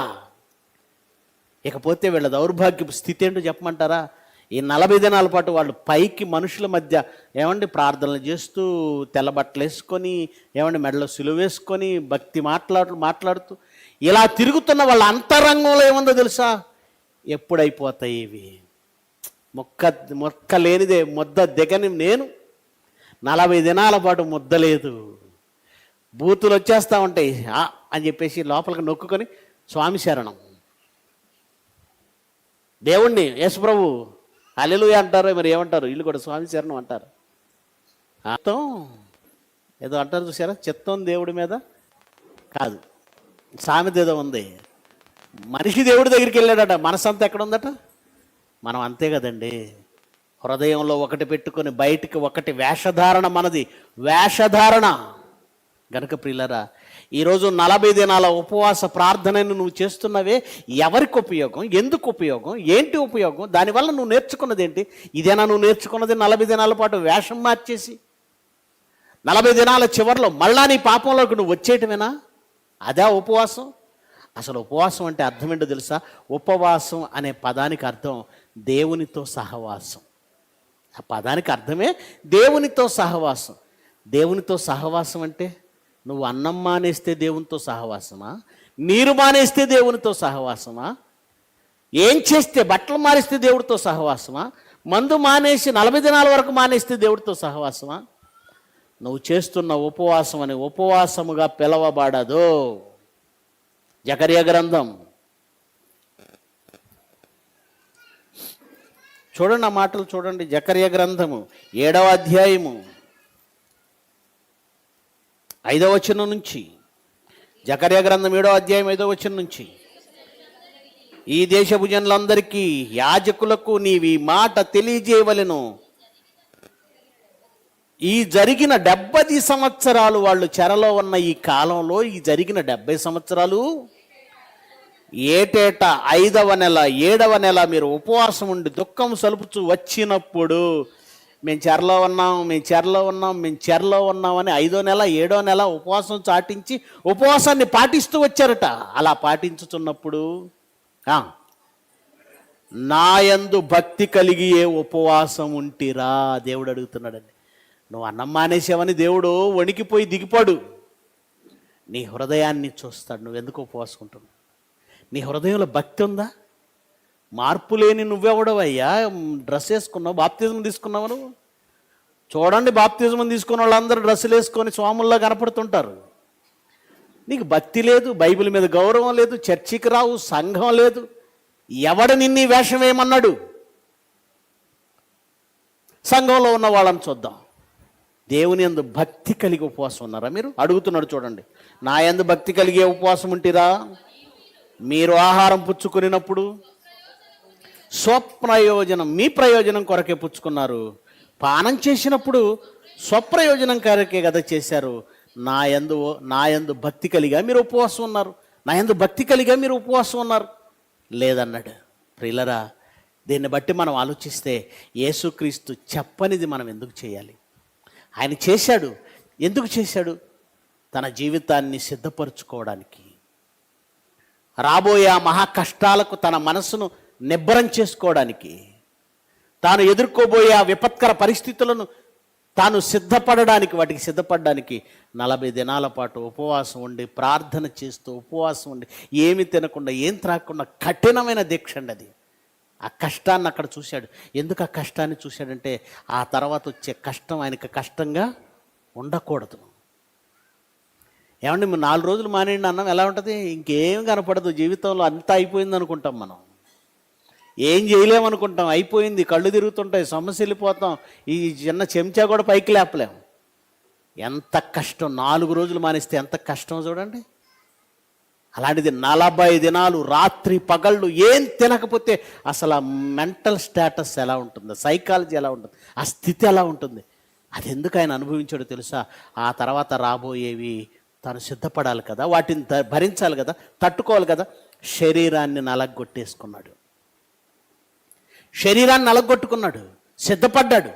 మోషే ఒక మహాకార్యం కొరకు ఇశ్రాయేలీయులకు ధర్మశాస్త్రం ఇవ్వాలి, చిన్న విషయం కాదని చేస్తే నీ ఫలం అయిపోయింది, నీకు రావాల్సింది వచ్చేసింది. కానీ నేను చూడాలని చేస్తే ఎలా చేయాలో తెలుసా? చదవండి. ఉపవాసం చేయుచున్నట్టు మనుషులకు కనబడకూడదు. ఉపవాసం చేయుచున్నట్టు మనుషులకు కనబడకూడదు. ఈ 40 దినాల ఉపవాసం బైబిల్ చెప్పలేదు, ఇది వ్యర్థమైంది. ఎవడో పెట్టాడు, అతనేషియస్ అనేవాడు ఒకడు, ఏమండి ది గ్రేట్ గ్రెగరీ అనేవాడు ఒకడు, ఆ తర్వాత ఏమండి పోప్ లియో అనే ఒకడు, వీళ్ళందరూ పెట్టిందని నువ్వు పాటించడం ఏంటి? వాళ్ళు ఎవరు అసలు? బైబిల్లో లేనిది ఎందుకు చెప్తున్నారు? వాళ్ళు పెట్టిందే తప్పనుకుంటే పోనీ ఇశ్రాయేలీయులు అప్పుడప్పుడు ఉపవాసం ఉన్నారు కదా, మనం ఉపవాసం ఉండడంలో తప్పేంటి? సరే ఉండు, అది నీ ఇష్టం. కానీ ఉపవాసం చేస్తున్నప్పుడు ఎలా ఉండాలట? మనుష్యులకు కనబడకూడదు. తెలియకూడదా? తెలియకూడదు. రహస్యమందున్న నీ తండ్రికే కనబడాలంటే మనుషులు ఎవరికి కనబడకూడదు. అలాంటప్పుడు నువ్వెవరితోనైనా అనొచ్చా, నేను ఉపవాసం ఉన్నాను బ్రదర్, నేను ఉపవాసం ఉన్నాను సిస్టర్ అని ఎవరితోనైనా అనొచ్చా? అసలు మనుషులకు తెలియకూడదు. నీ తండ్రికి మాత్రమే కనబడాలని నువ్వు ఉపవాసం చేయాలనుకుంటే చెయ్యి. మనుషులకు తెలియకూడదని నిన్నేం చేయమన్నాడు తెలుసా? నీవు ఉపవాసం చేయుచున్నట్టు మనుషులకు కనబడవలనని కాక రహస్యమందున్న నీ తండ్రికే కనబడవలనని నీవు ఉపవాసం చేయనప్పుడు నీ తలస్నానం చెయ్యి. తలస్నానం చేస్తే ఫ్రెష్గా ఉంటాం కదండి. నీ తలస్నానం చెయ్యి. తర్వాత నీ ముఖము కడుగుకొనుము. మనుషులకు కనబడాలని నువ్వు ప్రవర్తించావా? మనుషులు చూస్తారు. మనుషులకు కనబడకూడదని చేసావా? రహస్యమందున్న నీ తండ్రి నీకు ప్రతిఫలమిస్తాడు. ప్రతిఫలమిస్తాడు. ఇది నువ్వు వ్యక్తిగతంగా చేయాలనుకుంటే చెయ్యి. ఇశ్రాయేలీయులు ఒకనాడు భక్తి లేకుండా చేశారు. భక్తి లేదు వాళ్ళకి, కానీ చేశారు. అందరు ప్రకటించారు, మనం చేసుకుందాం. కానీ యేసుక్రీస్తు వచ్చి అన్నాడు, మీరు చేసింది అసలు భక్తే కాదు, ఉపవాసమే కాదు, ఇదిగో ఇలా చేయండి అన్నాడు వ్యక్తిగతంగా. పోతే క్రైస్తవ సంఘంలో కూడా అండి కొన్ని కార్యాల నిమిత్తం వాళ్ళు ఉపవాసం ఉన్నారండి. కొన్ని కార్యాలు, అపోస్తుల కార్యములు.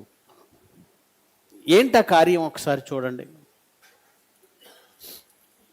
వాళ్ళు కూడా ఉపవాసం ఉన్నారు. ఇవన్నీ చూసి మేము ఉపవాసం ఉంటామని అనుకుంటున్నారేమో. అపోస్తుల కార్యాలు 13వ అధ్యాయము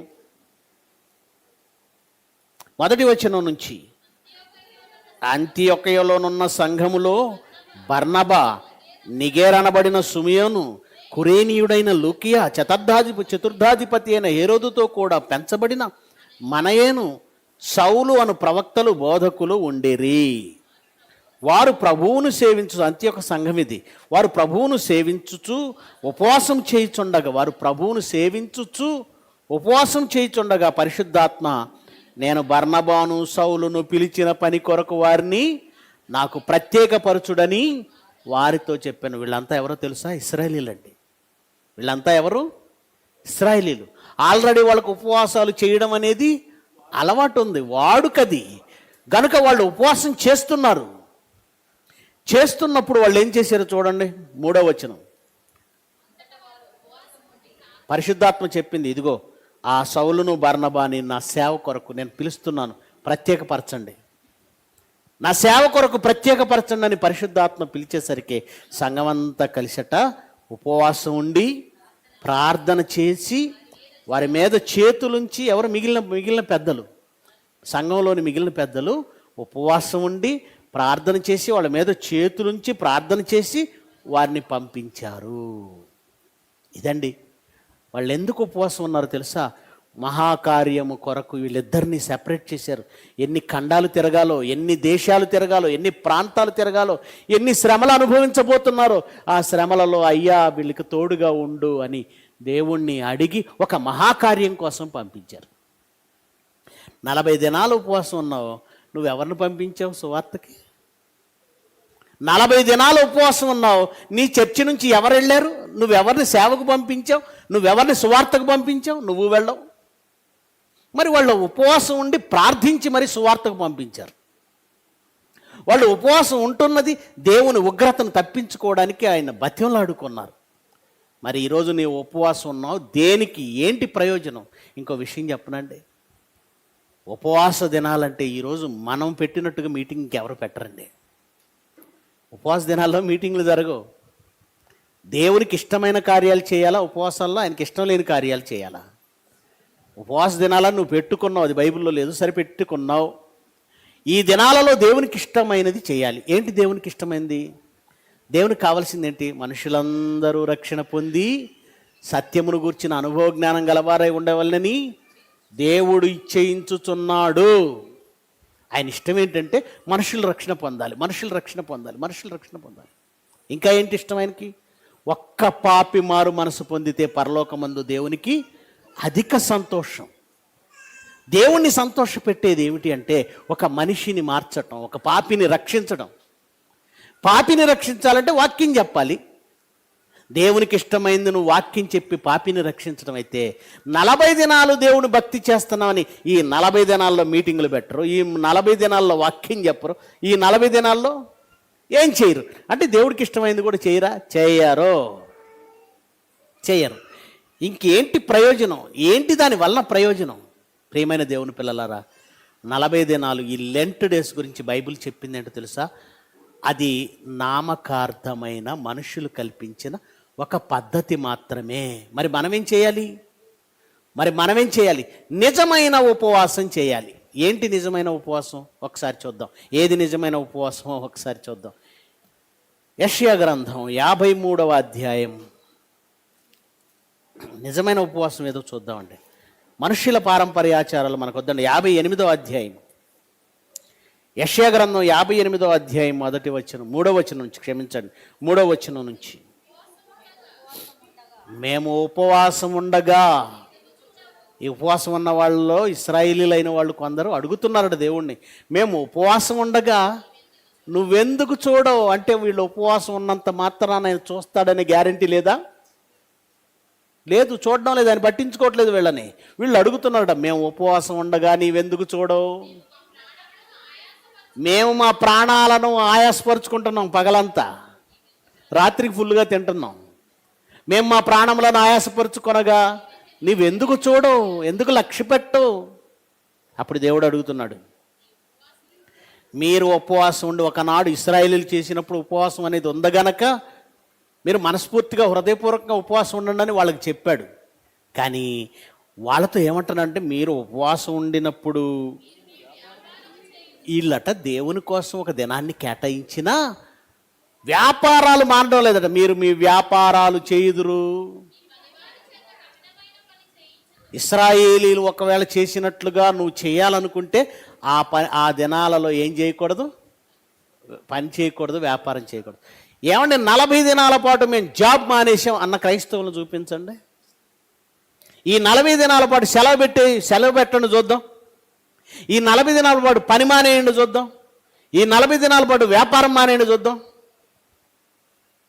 వ్యాపారం ఉన్నవాళ్ళు చెప్తున్నాను, ఉద్యోగం ఉన్నవాళ్ళు చెప్తున్నాను. కానీ దేవుడు అంటున్నాడు, మీరు ఉపవాస దినం చాటించారు, కానీ ఆ దినమున ఒక దినం గురించి ఇది. ఆ దినమున మీరేం చేస్తున్నారు? మీ వ్యాపారాలు, అంటే ఉపవాస దినము చాటిస్తే ఇశ్రాయేలీలు వ్యాపారాలు చేయకూడదు అన్నమాట. వ్యాపారాలు చేయకూడదు.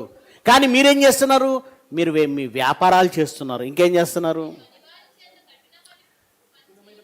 పనివారి చేత కఠినమైన పనులు చేస్తున్నారు. ఉపవాసం ఉంటే మీకు కనికరము, దయ అనే మంచి లక్షణాలు ఉండాలి అందులో.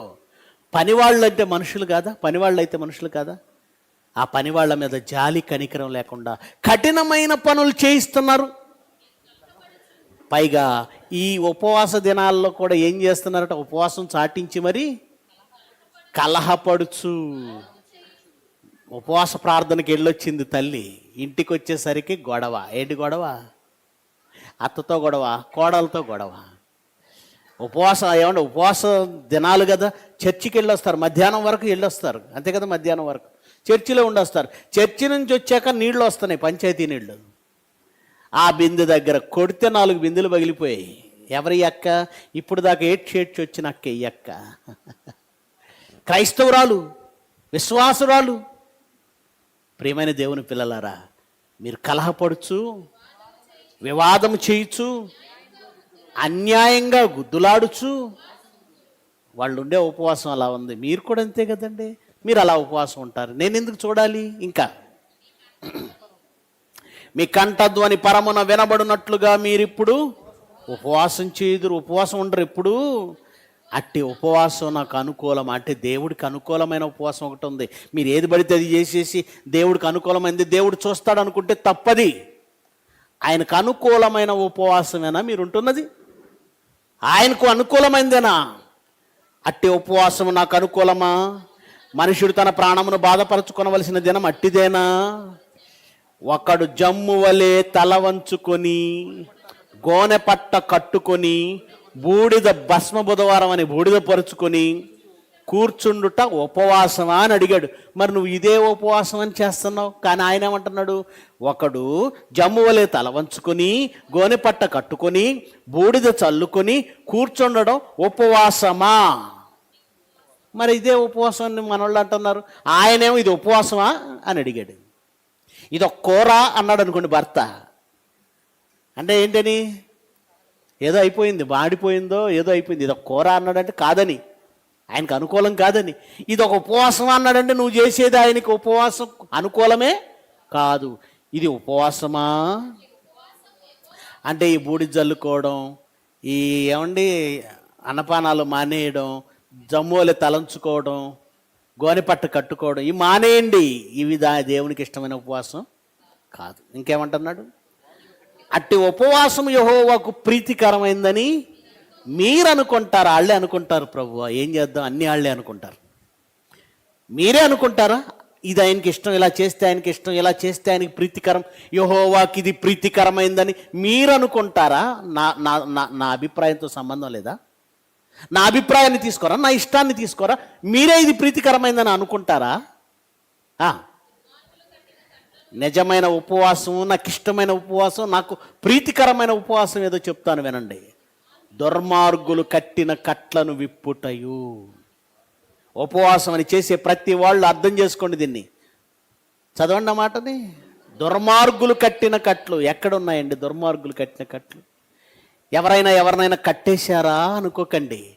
అపవాది వాడి అనుచరులు పాపమును త్రాళ్లతో ప్రతి మనిషిని పాప కోపంలో ఏం చేశారు? బంధించారు. ఎందుకు దేవుడి దగ్గరికి రాలేకపోతున్నారు? పాపం అనే పాశములతో వాళ్ళు బంధించబడ్డారు. దుర్మార్గులైన అపవాది వాళ్ళ అనుచరులు ఒక్కొక్కరిని ఒక్కొక్క పాపంతో కట్టి పడేశారు దేవుడి దగ్గరికి రాకుండా. ఇప్పుడు దేవునికి ఇష్టమైన ఉపవాసం ఏంటో తెలుసా? దుర్మార్గులు కట్టిన కట్లను, ఒకడిని జోదం నుంచి బయటికి తీసుకురండి, ఒకడిని త్రాగుడు నుంచి బయటికి తీసుకురండి, ఒకడిని వ్యభిచారం నుంచి బయటికి తీసుకురండి, ఒకడిని లోక మాయల నుంచి బయటికి తీసుకురండి, ఒకటి నేత్రాశ, శరీరాశ, జీవబుడమ్మ నుంచి బయటికి తేవాలంటే మీరు వెళ్ళండి, వాక్యం చెప్పండి. వాక్యం చెప్పడానికి మనసు రాదు నీకు? వాక్యం చెప్పి ఒక మనిషిని రక్షించడానికి మనసు రాదు నీకు? ఉపవాసం అయితే ఒక పూట మానేసి రెండో పూట తినొచ్చు అని ఉంటావా నువ్వు?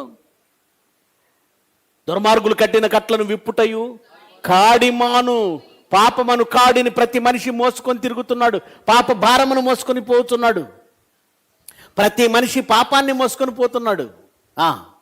కాడిమాని మోకులను తీయండి, బాధింపబడిన వారిని విడిపించండి, ప్రతి కాడిని, పాపమను కాడిని విరగ్గొట్టండి. ఇది ఇది ఇది నేను ఏర్పరచుకొనిన ఉపవాసం. నేనన్నానా? బైబిల్లో అలాగే ఉందా? మీరు చదవండి. ఒకటి జమ్మవలే తల వంచుకొనుట, బూడిద పరుచుకొని కూర్చుండుట ఉపవాసమా? అది నాకు అనుకూలం అనుకుంటున్నారా? అది కాదు నాకు అనుకూలమైనది. దుర్మార్గులు కట్టిన కట్లను విప్పండి, కాడిమాను మోకులు తీయండి, బాధింపబడిన వారిని విడిపించండి, ప్రతి కాడిని విరగ్గొట్టండి. ఇది నేను ఏర్పరచుకున్న ఉపవాసం. ఇంకా దాంట్లో ఏముందో చూడండి. ఇంకా ఏముంది? నీ ఆహారము ఆకలి కొనిన వారికి పెట్టండి. ఉదయం నుంచి సాయంత్రం వరకు భోజనం చేయలేదు అంటారు. ఉదయం నుంచి సాయంత్రం వరకు పోనీ రెండు పూట్లకు కలిపి 1/4 కేజీ తింటావుగా, అంతేగా? 1/4 కేజీ 2 సార్లు తినొచ్చు. మీ ఇంట్లో 4 ఉన్నారనుకో, 4 1/4 కేజీలు ఎంత? కేజీ. పోనీ కేజీ రైస్ డే టైం నువ్వు మానేసావు, కేజీ రైస్ మిగిలే. ఈ కేజీ రైస్ ఏం చేయాలో తెలుసా? మీరు తీసుకెళ్ళి ఆ కేజీ రైస్ దాచుకొని రాత్రి తింటాం కాదు, మీరు తినకుండా ఆపిన ఆ ఆహార పదార్థాన్ని తీసుకెళ్ళి ఆకలి కొనిన వారికి పెట్టండి. ఆకలి కొన్న వారికి నువ్వు మానేసి నువ్వే తర్వాత తింటే ఇది ఎక్కడ ఉపవాసం? నీ ఆహారం ఆకలి కొన్నవానికి పెట్టుటయు, నీ రక్త సంబంధికి ముఖం తప్పించకు. నీ రక్త సంబంధం ఉన్నాడే, ముఖం తప్పించకండి. వాళ్ళ అవసరాలకు ఇవ్వండి. వాళ్ళ అవసరాలు అడిగారా? ముఖం తప్పించి ఇప్పుడు లేవురా. చాలా సింపుల్గా అంటాం మనం, టైట్గా ఉందంటాం. ఇంట్లో ఉన్నాయి డబ్బులు దొంగ, టైట్గా ఉన్నాయి, పొజిషన్ బాగాలేదు, నాకు అవసరాలు ఉన్నాయి. ముఖం తప్పించొద్దు. నీ రక్త సంబంధికి ముఖం తప్పించకుండుటయు, దిక్కుమాలిన బేదలన్నీ ఇంట చేర్చుకొనుటయు, వస్త్రహీనుడు నీ కనబడినేర్ల వానికి వస్త్రములు ఇచ్చుటయు, ఇదే కదా నాకు ఇష్టమైన నువ్వు అన్నం మానేస్తే ఎవడికేంటి ఉపయోగం, నువ్వు నీళ్లు మానేస్తే ఎవడికేంటి ఉపయోగం, నువ్వు 40 దినాలు బట్టలు మారిస్తే ఎవడికేంటి ఉపయోగం, నువ్వు ఎక్కడో పుణ్యక్షేత్రాలుగా నీళ్ళు వస్తే ఏంటి ఉపయోగం? నాకు ఇష్టమైన ఉపవాసం చెప్పమంటారా? వెళ్ళండి, లోకంలో ఎన్నో పాపభూయిష్టమైన పాశముల మధ్య మనుషులు బంధింపబడ్డారు అపవాది వాడి అనుచరులతో. వాటిని విప్పండి. పాపమను కాడిని మూటలు మూటలు మూటలు కాడిమానులాగా మోసుకొని వెళ్తున్నారు మనుషులు. వాళ్ళన్న కాడి విరగొట్టి వాళ్ళని బానిసలుగా నుండి పాప బానిసత్వం నుంచి బయటికి తీయండి. ప్రతి కాడిని విరగొట్టండి. మీ భోజనం ఆహారం లేని వారికి పెట్టండి. మీ రక్త సంబంధికి ముఖం తిప్పకుండా ఉండండి. దిక్కుమాలిన వారిని మీ ఇంట చేర్చుకోండి. వస్త్రం లేని వారు చూసినప్పుడు వస్త్రాలు ఇవ్వండి. ఈ 40 దినాల ఉపవాస కార్యక్రమాల్లో ఇవి చేస్తున్నాం అన్న వాళ్ళని చూపించండి నాకు. నిజంగా ఇవి చేస్తే వెల్ అండ్ గుడ్. కానీ చేసేవాళ్ళు ఎక్కడ? చేస్తున్న వాళ్ళు ఎక్కడ? కనుక ప్రియమైన దేవుని పిల్లలారా, ఆచారము మాత్రమే. ఈ 40 దినాల ఉపవాస ప్రార్థనలు అనేవి ఆచారం మాత్రమే తప్ప దేవుని ఆజ్ఞలు కానే కావు. దేవునికి ఇష్టమైన ఉపవాసం ఒకటి ఉంది. వాళ్ళ ఆచారాలు తప్పు అనడం మన ఉద్దేశం కాదండి. తప్పును తప్పుగా చెప్పకపోతే అందరూ అదే తప్పులో కంటిన్యూ అవుతారు. ఇది తప్పని చెప్పకపోతే అందరూ దాన్నే కొనసాగిస్తారు. అసలు దాన్ని మరుగున పడేశారు. సాతాను టెక్నిక్ అండి అది. అసలు ఉపవాసం నువ్వు ఎక్కడ చేసి దేవుడికి ఇష్టడవుతావు అని అర్థం లేని ఉపవాసాన్ని బోధకుల ద్వారానే తీసుకొచ్చింది. దేవోపదేశములని వాళ్ళు ప్రకటిస్తూ అర్థం లేని దాన్నే సంఘాలకు రుద్దారు.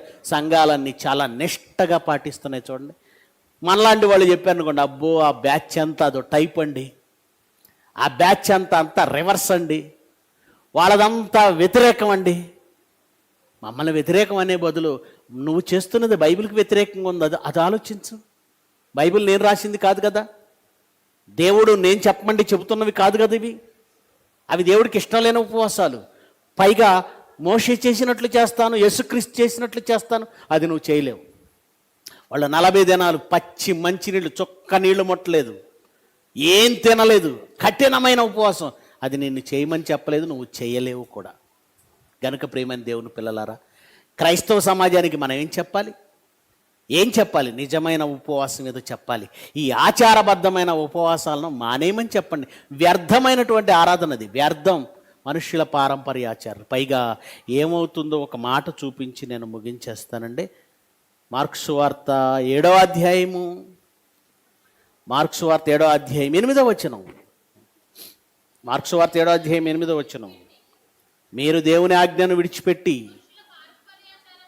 మనుష్యుల పారంపర్యాచారం, అథనేషియస్ పెట్టిన ఆచారం, పోప్ లియో I పెట్టిన ఆచారం, ది గ్రేట్ గ్రెగరీ పెట్టిన ఆచారం, మనుషులు పెట్టిన ఆచారాలను చాలా శ్రద్ధగా పాటిస్తున్నారు. దేన్ని వదిలిపెట్టి? దేవుని ఆజ్ఞను వదిలిపెట్టి మనుషుల పారంపర్యాచారములను గైకొనుచున్నారు. మరియు ఆయన, మీరు మీ పారంపర్యాచారమును గైకొనుటకు మీరు అనుకున్నది చేయాలి. చర్చికి ఎవడో పెట్టాడు, ఎవడో 3వ శతాబ్దంలో పెట్టాడు, అంతకుముందు లేదు ఇది. 3వ శతాబ్దంలో ఎవడో పెడితే దాన్ని మీరు పాటించడానికి పెద్దపీట వేశారు.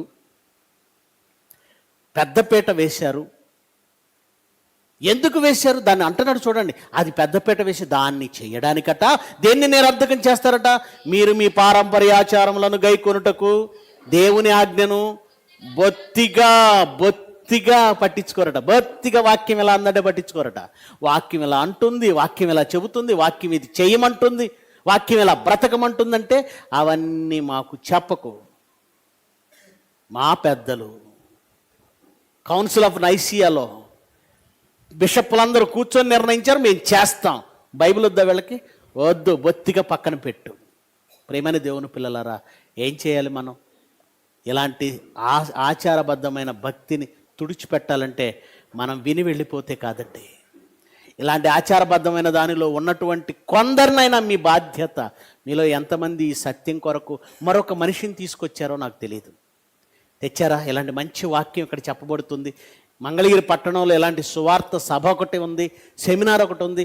రండని మీ పక్కింటి వాళ్ళనో, మీకు తెలిసిన వాళ్ళనో, మీ బంధువులను ఒక్క మనిషిని మీరు తీసుకొచ్చారా? అయితే అది నిజమైన ఉపవాసం. రండి, ఈ సత్యాన్ని అందరికీ ప్రకటించండి, పరిచయం చేయండి, వాళ్ళని అగ్నిలోంచి కాపాడండి. అది మీ బాధ్యత. మేము కాపాడబడ్డాం కనుక మేము ఆదివారం వచ్చి వెళ్తాం అనుకుంటే మీరు స్వార్థపరులు అవుతారు. మీ వలన దేవుడికి ప్రయోజనం ఉండదు, మీ వలన దేవుడికి ఫలితం లేదు.